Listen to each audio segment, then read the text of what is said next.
नमस्कार।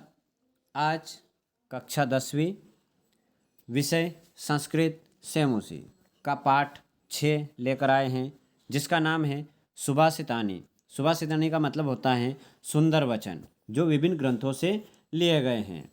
तो मेरा नाम सुरपाल सिंह राजावत है। आज हम संस्कृत का पाठ 6 पढ़ेंगे, जिसका नाम है सुभाषितानी। और आपको अपनी वार्षिक परीक्षा के लिए बोर्ड की उसके लिए आपको कम से कम 5 श्लोक याद करने होंगे। वो इसलिए कि 3 श्लोक पद्यांश के रूप में क्वेश्चन पेपर में आते हैं, जो अक्सर पूछे जाते हैं। क्वेश्चन पेपर में आए उसके अलावा कोई 2 श्लोक आपको लिखने होते हैं, तो इसलिए उसके लिए आपको कम से कम 5 श्लोक याद करने होंगे। तो वीडियो शुरू करने से पहले आपसे अनुरोध है कि आप हमारे चैनल को सब्सक्राइब करें और साथ में हमारी इस वीडियो को लाइक करें। लाइक करने के बाद इसे शेयर करें, लेकिन उससे पहले सब्सक्राइब के बाद आप बेल आइकन को ज़रूर दबाएं, जिससे आने वाली हमारी वीडियो सबसे पहले आप तक पहुंचे। तो शुरू करते हैं सुभाषितानी। सबसे पहले पाठ का सार। प्रस्तुतो अयम पाठः विविध ग्रंथात् संकलितानां 10 सुभाषितानां संग्रहो वर्तते। यानी कि ये जो प्रस्तुत पाठ है, इसमें विभिन्न ग्रंथों से संकलित करके 10 सुभाषितानी यानी कि 10 श्लोकों को लिया गया है। अब संस्कृत साहित्य सार्वभौमिकम सत्यम प्रकाशयितुं अर्थगांभीर्ययुता पद्यमयी प्रेरणात्मिका रचना सुभाषितमिति कथ्यते। यानी कि संस्कृत साहित्य के जिन पद्यों में सार्वभौम पद्य को बड़े ही मार्मिक ढंग से प्रस्तुत किया जाता है, उन पद्यों को ही हम क्या कहते हैं, रचनात्मक रूप में उसी पद्यों को हम कहते हैं सुभाषित। अयम पाठ्यांश परिश्रमस्य महत्वम, मतलब इस पाठ में परिश्रम के महत्व को बताया गया है, क्रोध के दुष्प्रभाव को भी बताया गया है, सामाजिक महत्वम, सामाजिक के महत्व को भी बताया गया है, सर्वेषां वस्तूनाम उपादेयता, यानी कि सभी वस्तुओं की उपादेयता क्या होती हैं उसके बारे में वर्णन किया गया है, और बुद्धेः वैशिष्ट्यम, यानी कि बुद्धि की विशेषता पर भी विशेष प्रकाश डाला गया है। तो हम पहले श्लोक को शुरू करते हैं। आलस्यम ही मनुष्याणां शरीरस्थो महानः रिपुः नास्तुद्य समो बंधु कृत्वा यम नावसिद्धति। यानी कि मानव के शरीर में रहने वाले आलस्य ही निश्चित रूप से उसका सबसे बड़ा शत्रु होता है। तो मनुष्य का सबसे बड़ा शत्रु कौन होता है? आलस्य। परिश्रम के समान उसका कोई मित्र नहीं है। परिश्रम के समान उसका कोई मित्र नहीं है, जिसे करके मनुष्य कभी दुखी नहीं होता है, जिसे करके मनुष्य कभी दुखी नहीं होता है। और आप लोग जानते हो कि रिपु का मतलब क्या होता है? शत्रु। नेक्स्ट पॉइंट है, अगला श्लोक है, गुणी गुणम वेति न वेति निर्गुणम। यानी कि गुणी व्यक्ति जो होता है वो अपने गुण को जानता है, लेकिन न वेति निर्गुणो, निर्गुण व्यक्ति कभी अपने गुण को नहीं जानता है। अगला है, बलि बलम वेति न वेति निर्बलः। जो शक्तिशाली होता है वो अपने बल को जानता है, लेकिन अपने बल को कौन नहीं जानता है? निर्बल व्यक्ति। पीको वसंतस्य गुणम न वायसः। पीको यानी कि कोयल।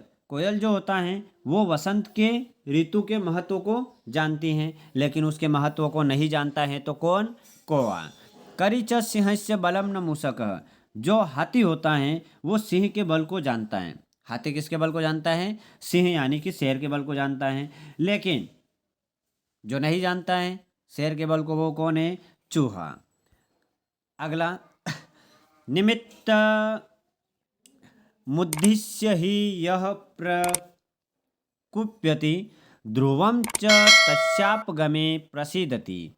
अकारण द्वेषी मनस्तु यस्य वे कथम जनस्तम परितोषयिष्यति। यानी कि निश्चित ही जो किसी कारण से क्रोध करता है, निश्चित ही जो किसी कारण से क्रोध करता है वह उस कारण के समाप्त होने पर प्रसन्न होता है। अगर वो किसी कारणवश उसका जिस कारण पे वो क्रोध करता है और वो उसका पूरा हो जाता है, पूर्ण हो जाता है क्रोध करना, तो वो उसी के ऊपर क्या होता है, खुश होता है।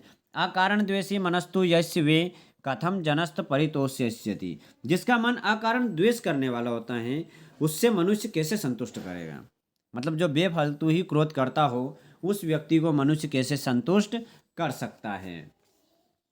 अगला श्लोक है, उदीरितो अर्थः पशूनापि गृह्यते हयाश्च नागाश्च वहन्ति बोधिताः अनुक्तमप्युहति पंडितो जनः परेंगित ज्ञान फला ही बुद्धयः। यानी कि कहा हुआ संकेत अर्थात पशु से भी ग्रहण कर लिया जाता है। यानी कि अगर कोई पशु कोई कहता है बात को अपनी भाषा में, तो उसे भी ग्रहण कर लिया जाता है। घोड़े व हाथी भी बताए हुए को समझते हैं। घोड़े और हाथी जो होते हैं वो भी उसको अगर कुछ बताया जाए तो वो समझते हैं। ज्ञानी लोग न कहे हुए का अंदाज़ा लगा लेते हैं। जो ज्ञानी लोग होते हैं उसे न कहें तो भी वो अपना अंदाज़ा लगा लेते हैं कि आप क्या कहना चाहते हैं, क्योंकि बुद्धिमान दूसरों के संकेत से उत्पन्न ज्ञान रूपी फल वाले होते हैं। मतलब जो ज्ञानी व्यक्ति होते हैं, बुद्धिमान होते हैं, वो किसी के द्वारा अगर कोई संकेत किया जाए तो उसी को वो पहचान लेते हैं। अगला श्लोक है, क्रोधो ही शत्रु प्रथमो नराणाम देहस्थितो देह विनाशनाय यथा स्थितः काष्ठगतो ही वही स एव बर्हिर्दहते शरीरम। यानी कि निश्चय ही मनुष्य के शरीर के विनाश के लिए उसका प्रथम शत्रु जो होता है वो कौन होता है, क्रोध। जैसे लकड़ी में स्थित अग्नि लकड़ी को जलाती है, ठीक वैसे ही जो क्रोध होता है वो मानव शरीर को पूरी तरह से क्या करता है, जला देता है। नेक्स्ट, मृगा मृगे संग मनु वृंजंती गावाश्च गोभिः तुरगास्तु रंगेः मूर्खाश्च मुखेः सुधीयः सुधीभिः समानशील व्यसनेषु संख्यम। यानी कि जो हिरण हिरणों के साथ, गाय गायों के साथ, घोड़े घोड़े के साथ, विद्वान विद्वानों के साथ अनुसरण करते हैं, वैसे ही जो एक समान स्वभाव व गुण वाले होते हैं उन्हीं के अंदर मित्रता होती हैं। मतलब जिसके अंदर एक समान गुण होते हैं उन्हीं में मित्रता होती हैं। अगर असमान गुण दोनों में पाए जाते हैं तो उनमें कभी भी मित्रता नहीं होती हैं। अगला श्लोक है, सेवितव्यो महावृक्षः फलच्छाया समन्वितः यदि देवात् फलम नास्ति छाया केन निवार्यते। यानी कि आप जानते हैं फल और छाया से युक्त महान वृक्ष आश्रय लेने योग्य होते हैं। जिस फल के ऊपर जिस वृक्ष के ऊपर फल लगे हो और छाया गहरी हो, वो महान वृक्ष आश्रय लेने योग्य होते हैं। लेकिन आप जानते हैं कि यदि देवात फलम नास्ति छाया केन निवार्यते, अगर किसी वृक्ष के ऊपर फल न भी हो तो उसकी छाया किसके द्वारा रोकी जा सकती है, वो कम से कम छाया तो प्रदान कर ही सकता है। अगला श्लोक है, अमंत्रम क्षरम नास्ति नास्ति मूल मनोषधम अयोग्य पुरुषः नास्ति योजकस्तत्र दुर्लभः। यानी कि मंत्र से रहित अक्षर नहीं होता है, कोई भी अक्षर मंत्र से रहित नहीं होता है। उसका हर एक अक्षर मंत्र से युक्त होता है, अर्थात उसका कोई ना कोई अर्थ जरूर होता है। जड़ औषधि से रहित नहीं होती हैं। जो जड़ होती हैं वो औषधि से रहित नहीं होती हैं। मतलब हर एक वृक्ष की जड़ किसी न किसी औषधि का काम जरूर करती हैं। औषधि का मतलब किसी न किसी दवाई का काम जरूर करती हैं। अयोग्य पुरुषः नास्ति योजकस्तत्र दुर्लभः।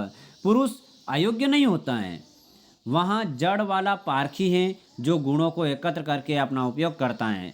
जो क्या करता है, उन जड़ों के माध्यम से नई नई औषधियाँ बनाता है। क्यों? क्योंकि वो अपने गुणों को एकत्र करके उसका उपयोग करके उस जड़ को किसी न किसी विषैले योग्य के रूप में उसे व्यवस्थित करता रहता है। अगला श्लोक है, संपतो च विपत्तो च महता में एक रूपता उदये सविता रक्तो रक्ताश्च स्तमये तथा। यानी कि महान पुरुषों की संपत्ति भी विपत्ति में समरूपता होती है। जो महान व्यक्ति होते हैं वो सुख और दुख में दोनों में एक समान होते हैं। कैसे?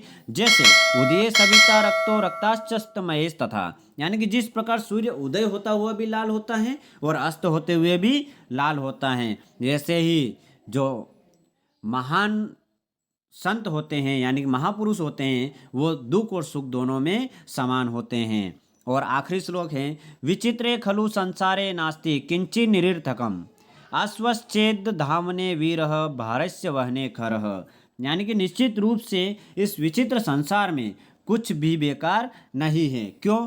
क्योंकि यदि घोड़ा दौड़ने के काम आता है, अश्वश्चेद धावने वीरः, अगर घोड़ा दौड़ने के काम आता है तो भारस्य वहने खरः, यानी कि जो गधा होता है वो भार उठाने में उपयोगी होता है। इसीलिए इस संसार में कोई भी किसी भी प्रकार से निरर्थक अर्थात बेकार नहीं है, वो किसी न किसी रूप में अपने काम आने वाला होता है। अब थैंक्स फॉर वॉचिंग वीडियो। मेरा वीडियो देखने के लिए आपका बहुत बहुत धन्यवाद। इस सुभाषितानी चैप्टर के जो अभ्यास प्रश्न उत्तर हैं उसके लिए आपको डिस्क्रिप्शन में लिंक मिल जाएगा, तो वहाँ से आप डाउनलोड कर सकते हैं। धन्यवाद।